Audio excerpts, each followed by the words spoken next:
नमस्कार, आप देख रहे हैं सत्य हिंदी और मैं हूं आपके साथ कृति सिंह।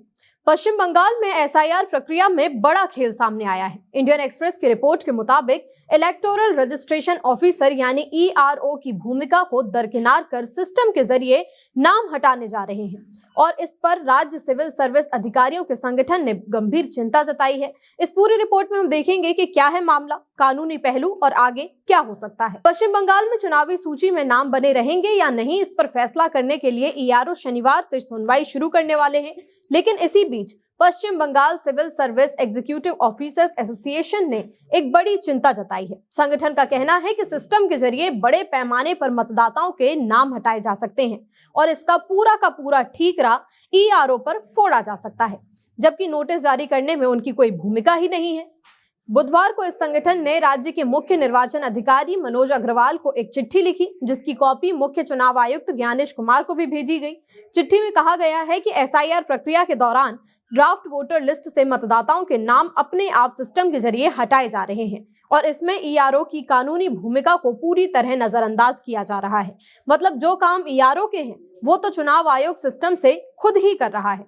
कानून के मुताबिक जनप्रतिनिधित्व अधिनियम 1950 में साफ लिखा है कि किसी मतदाता की पात्रता पर शक होने पर चाहे नागरिकता हो या कोई अन्य वजह, नोटिस जारी करने का अधिकार सिर्फ ईआरओ को है। लेकिन मौजूदा एसआईआर में चुनाव आयोग के केंद्रीकृत पोर्टल के जरिए नोटिस खुद ब खुद बनाए जा रहे हैं।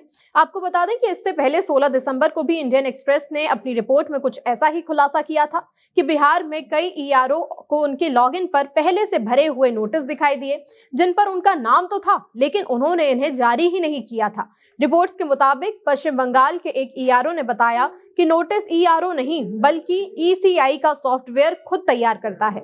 उन्होंने कहा कि हमारे सिस्टम में नोटिस बनाने का विकल्प है, क्लिक करने पर ये अपने आप बन जाता है। फिलहाल ये उन मतदाताओं के लिए नोटिस बना रहा है जिनका 2002 की एसआईआर सूची से मिलान नहीं हुआ, लेकिन तार्किक गड़बड़ी वाले मामलों में हमें फैसला करने का कोई अधिकार नहीं, ये चुनाव आयोग तय करेगा।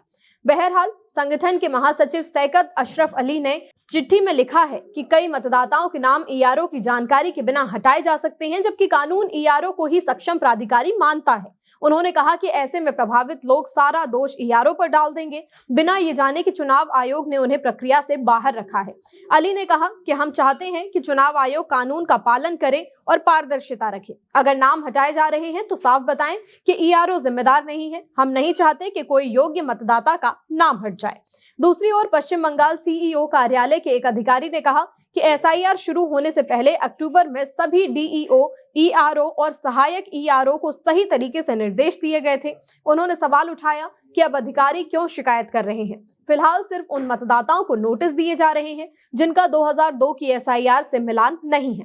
ऐसे करीब 31 लाख मतदाता हैं। इसके बाद तार्किक गड़बड़ी वाले मामलों की जांच होगी और नोटिस का फैसला चुनाव आयोग करेगा। मुख्य निर्वाचन अधिकारी मनोज अग्रवाल ने प्रेस कॉन्फ्रेंस में कहा कि पहले 2002 के एसआईआर से मिलान ना होने वाले मतदाताओं की सुनवाई होगी, फिर तार्किक गड़बड़ी वाले मामलों की सुनवाई होगी। उन्होंने बताया कि कुछ मतदाताओं में से एक से ज्यादा गड़बड़ियां हैं।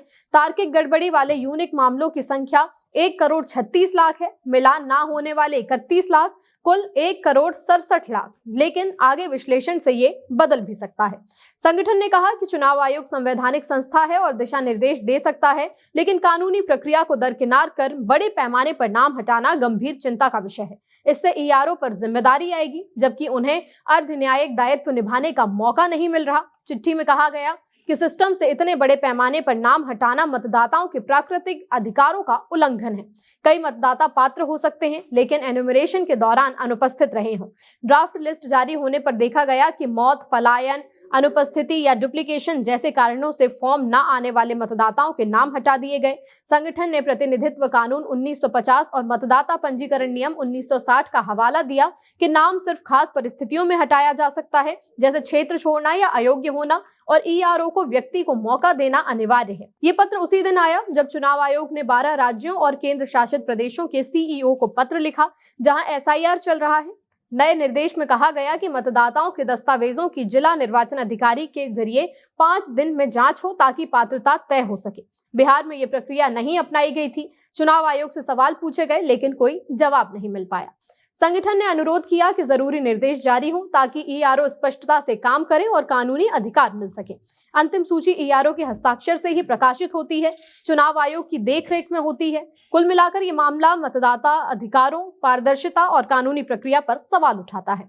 सवाल तो ये भी है कि आखिर कब तक एसआईआर शक के घेरे में रहेगी। आपकी क्या राय है, हमें कमेंट करके बताइए। साथ ही वीडियो को लाइक और शेयर कर लें और चैनल को सब्सक्राइब भी। फिलहाल के लिए इतना ही। नमस्कार। Copyright disclaimer under Section 107 of the Copyright Act 1976. Allowance is made for fair use for purposes such as criticism, comment, news reporting, scholarship, and research. Fair use is a use permitted by copyright statute that might otherwise be infringing.